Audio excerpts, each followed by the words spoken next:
Hello, my shimmering star. I am Amika Diya. Welcome you all to this amazing platform of Tutors Theory.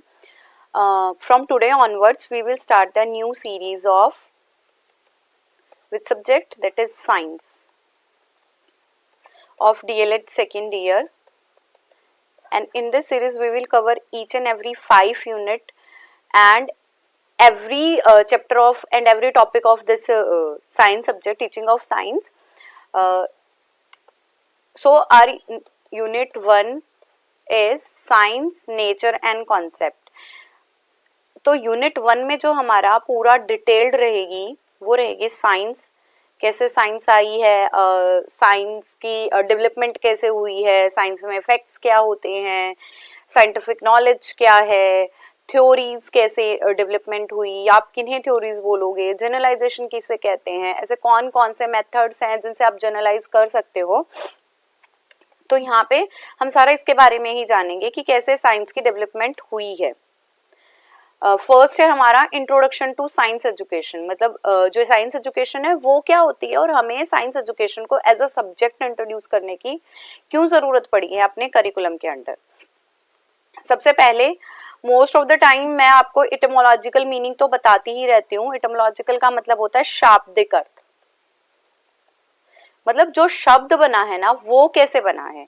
तो जो science word है, science word is come up from the language, which language, Latin.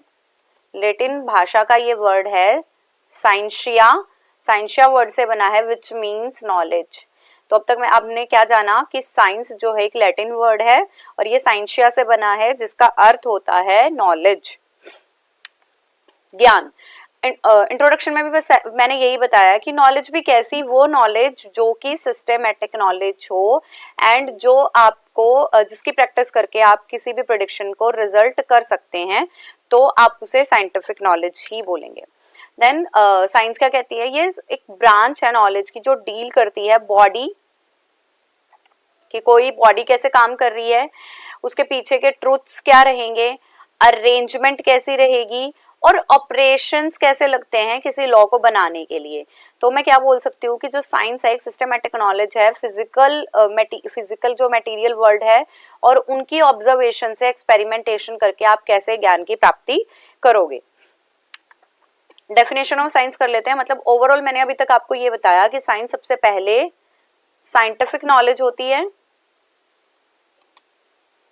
Scientific knowledge होती है और scientific knowledge भी ऐसी होती है जो सिस्टमेटिक हो और जिनसे आप किसी भी जनरलाइजेशन को लीड कर पाओगे. नेक्स्ट आती है डेफिनेशन ऑफ साइंस. साइंस की परिभाषा क्या है. साइंस क्या कहती है, सबसे पहले तो आपको ऑब्जर्व करना है. ऑब्जर्व करना क्या होता है, घटनाओं का अवलोकन करना. देन आइडेंटिफिकेशन, उनकी पहचान करनी. डिस्क्रिप्शन, व्याख्या देनी.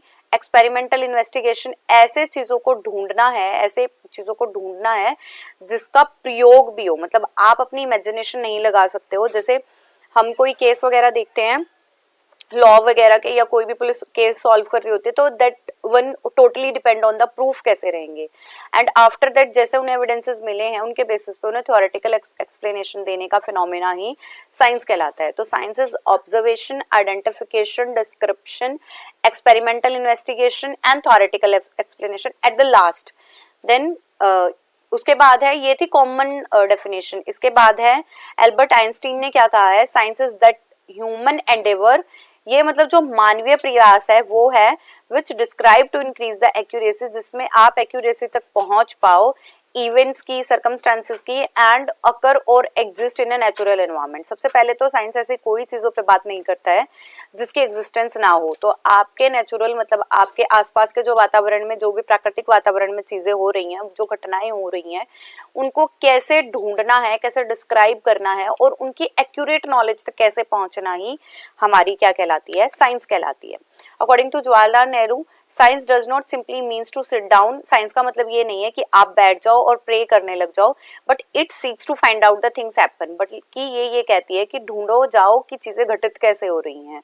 And science is also saying try something again and again to finding the result and don't afraid of fails. आपको जो आपके फेलियर्स है उनसे नहीं डरना है. सक्सीड होने के लिए आपको फेल भी होना पड़ेगा, तब आप किसी ह्यूमन नॉलेज तक पहुंच पाओगे. तो जवाहरलाल नेहरू का क्या कहना है, प्रे करना नहीं है, बैठना नहीं नहीं है, बट चीजों को खोजना है और बार बार खोजना है जब तक आप सक्सेस तक नहीं पहुंच जाओ, उसके लिए आपको कितनी बार भी फेल होना पड़े। देन आती है कैरेक्टरिस्टिक्स, विशेषताएं क्या हैं। Science is a process for producing knowledge. देखो ये कोई एंड प्रोडक्ट नहीं है। एंड प्रोडक्ट का क्या मतलब होता है, लाइक आपने कोई काम किया और आपको रिजल्ट मिल गया और आपकी डीएलएड हो गई, तो डीएलएड का जो रिजल्ट है वो डीएलएड का एंड पॉइंट है, बट वो लर्निंग का एंड पॉइंट नहीं है। तो साइंस भी कोई एंड पॉइंट नहीं है। आप ये नहीं कह सकते कि आपने जब कभी व्हील बन गया था तो अब हमें कोई डिस्कवरी ही नहीं करनी है, उसके बाद व्हील से हमें पता चला है ट्रांसपोर्ट में कितनी डेवलपमेंट हुई है, उस एक व्हील के द्वारा ही हुई है। तो साइंस ऑन गोइंग प्रोसेस है और कभी भी एंड प्रोडक्ट नहीं है। Scientific knowledge is durable. Durable का मतलब कुछ समय तक के लिए तो जरूर से जरूर टिकाऊ रहेगी, हो सकता है बाद में उन चीजों में और भी ज्यादा खोजबीन कर ली जाए। Then science body of knowledge है, खुद नॉलेज की पूरी बॉडी है, एंड प्रोसेस है, मतलब प्रक्रिया है उसे ढूंढने का भी। Science is exciting, when you are finding something and you will get the result, तो आप एक्साइटिंग तो हो गई। यूजफुल है, हमारी देखो हमारी जो लाइफ थी अब कैसे चेंज हो गई है साइंस की वजह से। वो इतनी डिफिकल्ट थी, बट अब हमारे पास हर एक इक्विपमेंट है हर एक छोटी सी प्रॉब्लम को सॉल्व करने के लिए, ठीक है। देन इसके बाद है it is a on going process. ये कभी ना रुकने वाला वो प्रोसेस है जो हमेशा चलता ही रहता है, क्योंकि आज साइंटिफिक डिस्कवरी किसी चीज की हुई है, कल किसी चीज को लेके हो सकती है और आगे भी किसी चीज को लेके हो सकती है, ठीक है। देन टू एस्पेक्ट्स है साइंस के, स्टैटिक जो कभी चेंज ही नहीं होगी, जो स्थायी है, एंड दूसरा है डायनामिक एस्पेक्ट जो हमारा चेंज होता ही रहेगा। जैसे मान लो, अच्छा स्टैटिक का एग्जांपल देती हूँ, मैंने कहा था व्हील। अगर व्हील की डिस्कवरी हो गई है तो मुझे पता है कि ये व्हील है, व्हील की शेप गोल ही रहेगी, सर्कुलर ही रहेगी। क्या मैं इसे स्क्वायर ले लूं? ऐसा हो सकता है? नहीं हो सकता। तो हम कह सकते हैं कि जो व्हील की शेप है that will always circular, circle in nature. तो ये मेरी स्टैटिक नॉलेज है। एंड डायनेमिक क्या है? डायनेमिक पहले ये था व्हील को हाथों से चलाना पड़ेगा, फिर हमारे पास इलेक्ट्रॉनिक गैजेट्स आ गए हैं। अब व्हील देखो बड़े से बड़े इक्विपमेंट में यूज हो रहा है, फैंस में यूज हो रहा है, इनके बैरिंग्स वगैरह में यूज होता है, ट्रांसपोर्ट सिस्टम में यूज हो रहा है, मशीनरीज में यूज हो रहा है। तो ऐसे बहुत, तो हमारी जो व्हील एक डिस्कवरी थी वो तो स्टैटिक है, वो वहीं जाके रुक गई। उसकी शेप की बात करूं, बट वो कैसे कैसे यूसेज में आ सकती है वो स्टैटिक नहीं है। उसका नेचर भी डायनामिक है, उसका प्रोडक्टिविटी भी डायनामिक है। तो ये मैक्सिमम रिसर्च तक चलती जाएगी और हम ये बोल सकते हैं कि स्टैटिक नॉलेज ही मीडियम हो जाता है हमारी डायनामिक नॉलेज का। देन आता है सो साइंस ओवरऑल। अगर मैं कंक्लूड करूं तो मैं क्या कह सकती हूँ, science is a way of studying. पढ़ने का वो तरीका है, कहाँ पढ़ने का और क्या पढ़ने का, हमारे नेचुरल एनवायरनमेंट को यूजिंग रिपीटेबल मेथोडोलॉजिकल अप्रोच। मतलब ऐसे हमें मेथड्स, ऐसे हमें जो पद्धतियां हैं वो यूज करनी है जिसका अध्ययन कर करके आप बार बार चीजों को सीखते रहो। Science release on evidences from the natural environment या नेचुरल वर्ल्ड। साइंस उन्हीं चीजों पर डिपेंड करता है, विज्ञान उन चीजों पर डिपेंड करता है जो साक्ष्य है, मतलब जिन्हें आप फाइंड आउट कर सकते हो और कहाँ से अपने जो प्राकृतिक सेटअप है उससे प्राप्त कर सकते हो। एंड जो हमारे एविडेंसेस रहेंगे वो एग्जामिन्ड रहेंगे एंड इंटरप्रेटेड थ्रू लॉजिक। और उन्हें कैसे बताया जा सकता है, अगर उनके बारे में कुछ बताना होगा तो आपको लॉजिकल ही बताना पड़ेगा। इसका क्या मतलब होता है लॉजिकल का, that you have to give reason behind each and everything. तब आपकी जो नॉलेज है वो जनरलाइज्ड कहलाएगी, नहीं तो कोई भी तुम्हें झूठा साबित कर सकता है। So science cannot be used by the definition. Study events phenomena that cannot be perceived by the natural or empirical senses do not follow any natural rules or regularities. इसका क्या मतलब हुआ कि साइंस उन्हीं भाषाओं का अध्ययन करता है जिसको हम अपने प्राकृतिक सेटअप में फाइंड आउट करते हैं और जिन्हें आप अपनी सेंसेस के प्रयोग से सीख सकते हैं और उनकी कॉन्टिन्यूटी का पालन कर सकते हैं। तो मतलब मैं क्या कहना चाहती हूँ कि साइंस को एज ए डेफिनेशन नहीं यूज कर सकते, या फिर आप ये नहीं बोल सकते कि मैं साइंस को सिर्फ 2-4 लाइंस में डिसाइड या डिस्क्राइब कर सकती हूँ। हमारा नेचुरल सेटअप है उसके अंदर हम अपने एम्पिरिकल सेंसेस जो लगाते हैं, मतलब हमारी जो 5 ज्ञान इंद्रियां हैं, इनका प्रयोग करके आप जैसे जैसे चीजों को फाइंड आउट करते रहोगे, उनके रूल्स बनाते रहोगे और अपने आप को रेगुलर रखोगे कि फाइंडिंग के लिए, तो वो ही सारी चीजें आपकी मिलके आपकी क्या कहलाएंगी, scientific knowledge. Science is a human endeavour, मतलब मनुष्य का वो प्रयास है जो अपने ऑब्जर्वेशन, एक्सपेरिमेंटेशन, टेस्टिंग कर करके पास्ट से प्रेजेंट की तरफ बढ़ रहे हैं। जैसे पहले हम जंगलों में रहते थे, we do not have any kind of, मतलब घर नहीं था, हाउसेस नहीं थे, कैसे बचना है डिजास्टर से, नेचुरल क्लैमिटीज को कैसे झेलना है, खाने को स्टोर नहीं करना चाहते थे। बट अब देखो पास्ट एक्सपीरियंसेस, हमने एक एक्सपीरियंस लिया कि हमें अब प्रेजेंट में किन किन चीजों की जरूरत है और हमने उन चीजों पे काम कर लिया। Then science provide us with a way to present idea, मतलब जैसे हमें अपने आइडिया प्रेजेंट करने हैं, टेस्ट करने हैं, रिपीट करने हैं और लास्ट में उनका प्रूफ प्रोवाइड करना है वेरिफिकेशन के लिए। Science claims are based on the testing explanation against the observation. Science ये कहता है जैसा तुमने ऑब्जर्व किया या तुमने जो भी देखा, कई बार जैसे हमें एक कोट भी सुनने को मिलता है कि आंखों देखी बात भी झूठी हो सकती है, ठीक है। तो उनकी जो सेटअप है वो नेचुरल वर्ल्ड में कैसे है, उनकी एक्सप्लेनेशन देना भी साइंस है। नॉन डॉगमेटिक, नॉन डॉगमेटिक का मतलब क्या है, हट नहीं कर सकते आप। मैं कहूं सूरज रात को निकलता है, मैं कितना भी जिद कर लूं पर कोई तो नहीं मानेगा। क्यों नहीं मानेगा? कि उसका जो मेरे पास साक्षात प्रूफ है कि वो तो सुबह ही निकलता है, या सूरज जब निकलता है तब सुबह होती है। तो हम ये तो नहीं कह सकते ना कि सूरज जब निकलता है रात हो जाएगी या सूरज रात को निकलता है। तो नॉन डॉगमेटिक है। आप इस पे ना तो किसी टाइप का, मतलब आप फिक्स नहीं कर सकते हो अपनी नॉलेज को, और नॉलेज अगर आज कुछ फाइंड आउट हुई है तो वो आगे चेंज भी हो सकती है। एक्सप्लेन करता है मिथ्स, पर्सनल बिलीव्स या रिलीजियस बिलीव या मिस्टोरिकल, जो भी चीजें मिस्टीरियस हैं। पर्सनल अथॉरिटी नहीं है science, science is the authority of each and every one, but उनका ये रहेगा कि उन्हें वो प्रूव करनी है, हमें जनरलाइजेशन तक पहुंचना है। तो हमारे जितने भी मिथ हैं, मूल्य हैं, या कोई भी रहस्यमय चीजें हैं, उनसे दूर रखता है और उनके रिजल्ट, उनकी वेरिफिकेशन तक आपको पहुंचाने का कार्य करता है। साइंस डज नॉट प्रूव और नॉट डिसप्रूव द अब मैंने कहा कि ये रिलीजियस स्पिरिचुअल चीजों को नहीं मानता, तो इसका मतलब ये नहीं है कि वो या तो डिसप्रूव कर रहे हैं कि ऐसा होता ही नहीं है, या प्रूव कर रहे हैं कि ऐसा होता है। वो उन्हीं चीजों का मानते हैं जिन्हें की अंडरस्टैंडिंग आप नेचुरल सेटिंग में दे सकते हो। If you are not able to give the natural setting में उनकी प्रूफ, तो it will not as a scientific knowledge. Science can not make a moral और एस्थेटिक जजमेंट। साइंस कभी ये नहीं कहता कि एक चोर ने चोरी कर ली तो उसको तो उसके तो बच्चे को जरूरत थी या उसकी मदर को जरूरत थी इसीलिए चोरी कर ली। नहीं, साइंस कभी भी मॉरल वैल्यू और जजमेंट्स पे काम नहीं करता है, एस्थेटिक जजमेंट्स पे साइंस काम करता है। आप कैसे आप प्रूफ उन्हें दे रहे हो। इंपॉर्टेंस, अब फायदे क्या है, विज्ञान का महत्व क्या है।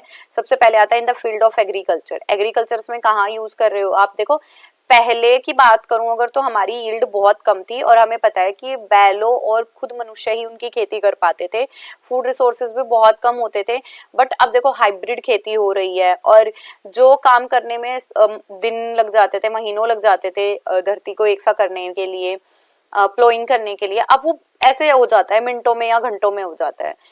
तो रिवोल्यूशन आई है फूड इंडस्ट्री में, माइक्रो ऑर्गेनिजम्स का प्रयोग करके भी चीजें यूज करी गई हैं, नॉन कन्वेंशनल फूड भी बना दिए गए हैं, और एडिबल और जो स्वीटनर्स हैं वो भी आ गई हैं, जैसे सुक्रोज हो गया। इनकी जो इनकी स्वीटनिंग प्रॉपर्टी होती है वो शुगर से बहुत ज्यादा होती है, तो हम ये भी यूज कर सकते हैं। शुगर फ्री प्रोडक्ट भी बनाए जा रहे हैं। क्या ऐसे हो सकता था कि शुगर फ्री प्रोडक्ट बना ले? शुगर भी और शुगर फ्री भी है, हाउ इट पॉसिबल? तो ये it only possible with the usage of science. Economy बढ़ रही है, एफिशिएंसी बढ़ रही है, डेयरी फार्मिंग हो रही है, आपने सुना होगा दुग्ध क्रांति हिंदी में। तो ये रिवोल्यूशन सारी किसकी वजह से आई है? साइंस की वजह से आई है, जिससे यील्ड बढ़ जाए हमारी। क्रॉप प्लांटेशन में हो गया, जेनेटिक मैनिपुलेशन हो रही है। देखो जीन्स निकाले हैं पौधे के, उसमें कोई डिजीज है तो वो पहले ही अलग कर दिए जाते हैं, और सीड हमारा अब इतना अच्छी क्वालिटी का आ गया है कि जो डिजीज फ्री है। तो ये सारी चीजें भी कैसे हुई हैं?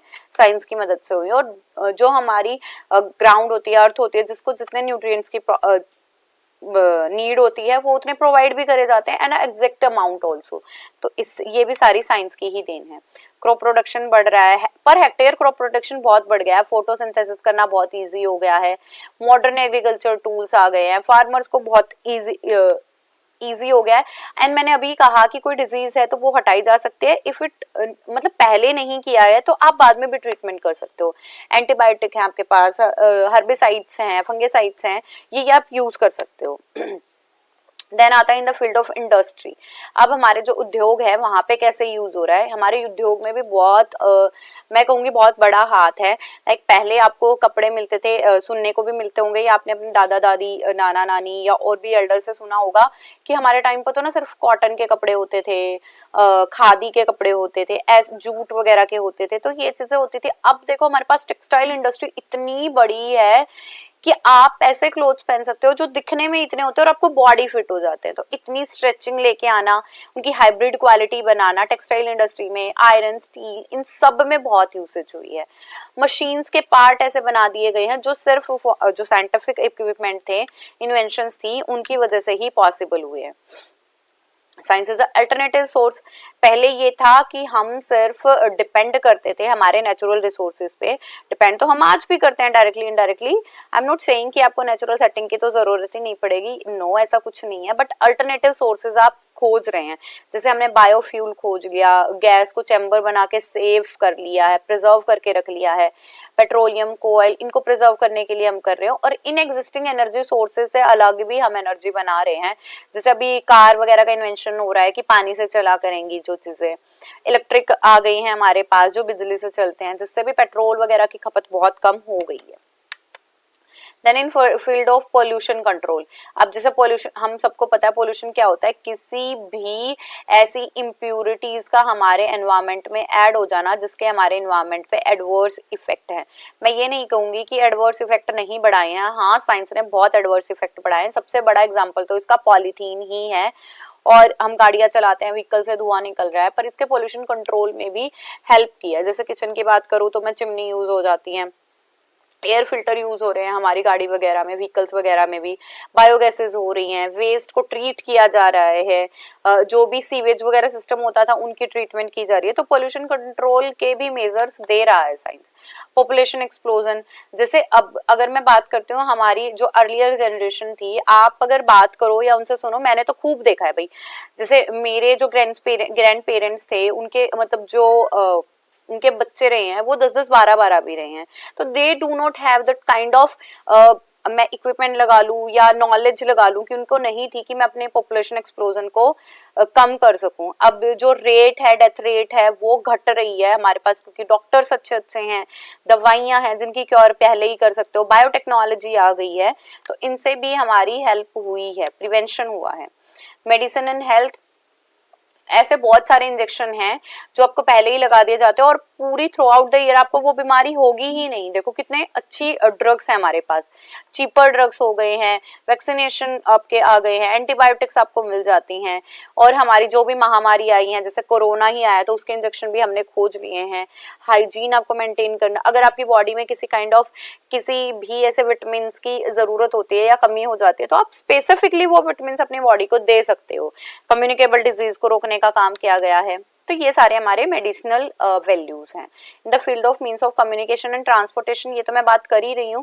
पहले कम्युनिकेशन आप लोगों ने सुना होगा, सिर्फ आपको चिट्ठी पत्रे भेजने पड़ते थे, वो मिले तो मिले, महीने में भी मिले, ना मिले तो साल भी लग जाए या गुम भी हो सकते थे। अब अगर आपको कहीं आप 7 समुंदर पार भी बैठे हो तो you just need a phone and call and you can talk to them. तो कम्युनिकेशन इतना आसान हो गया है, and like this transportation is very easy.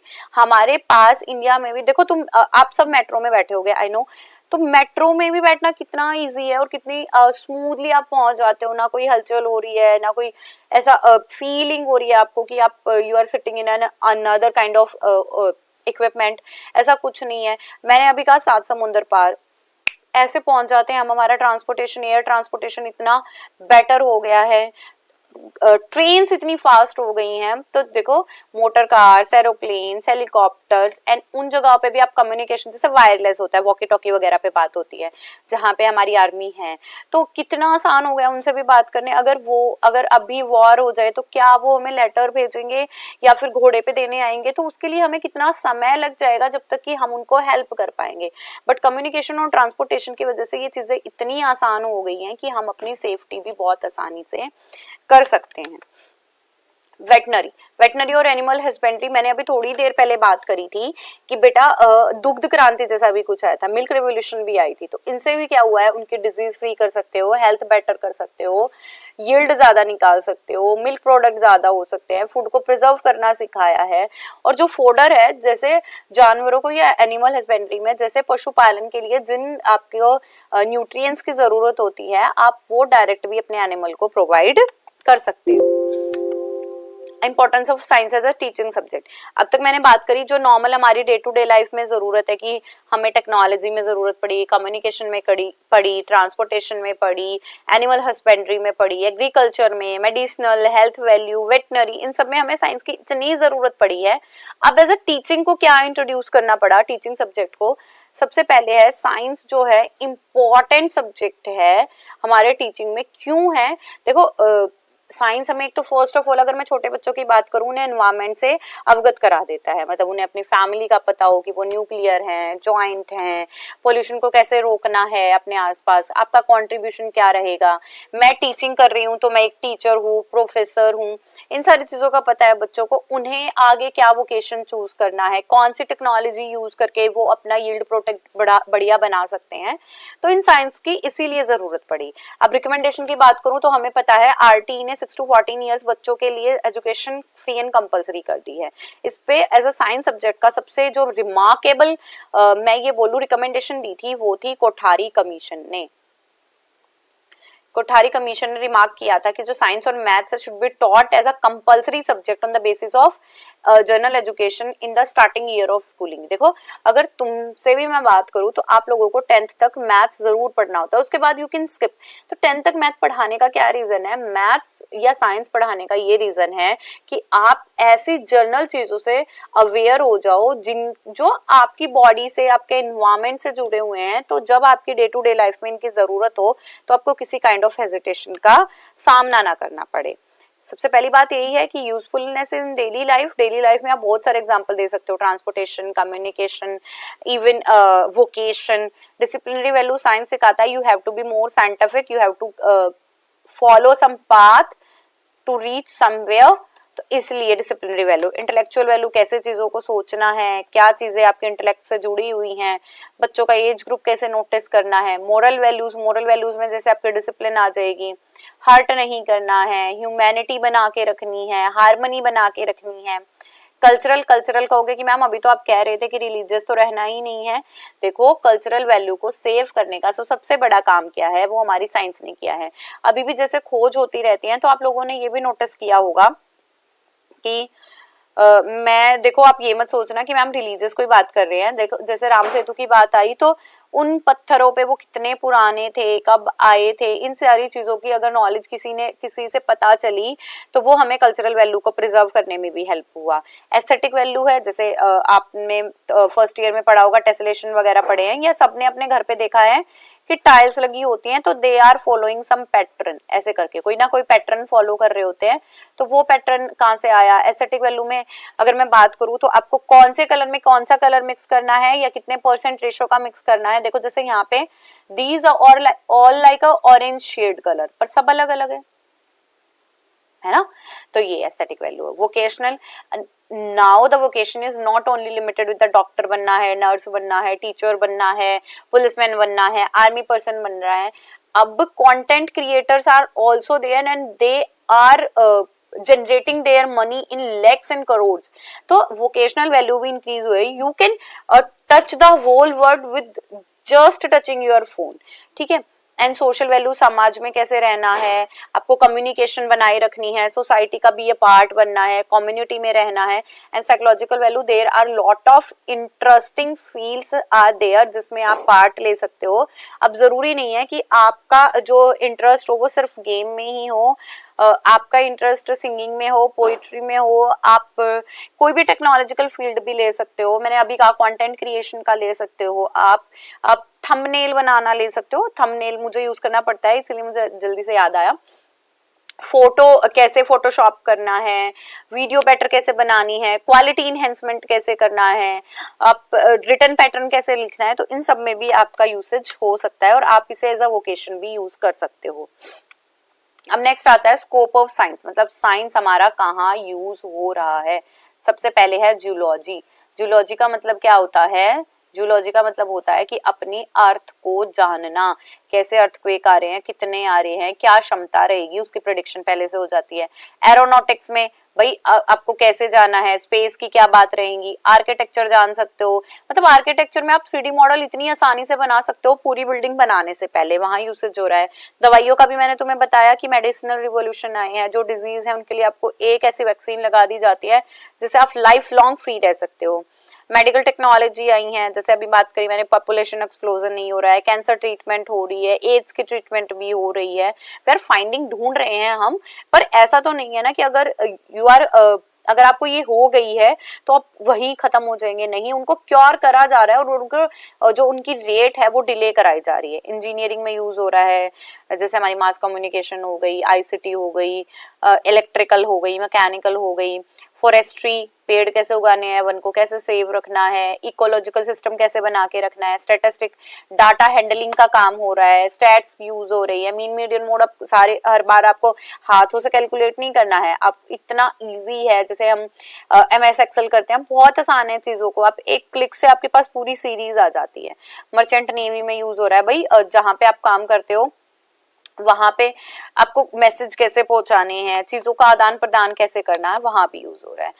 तो this is all about the chapter 1 of unit 1 science का। I think you all are well aware with this chapter कि आपको कैसे साइंस को बताना है, क्या साइंस के यूसेज रहेंगे, एज अ साइंस टीचिंग में कैसे आया, और टीचिंग में भी हम साइंस को कहाँ कहाँ यूज कर रहे हैं, क्या स्कोप रहा है साइंस का, साइंस की क्या यूसेज रही है। तो अगर आपको समझ आ गया है तो भी आप मुझे कमेंट करके बता दो, यस मैम वी अंडरस्टूड।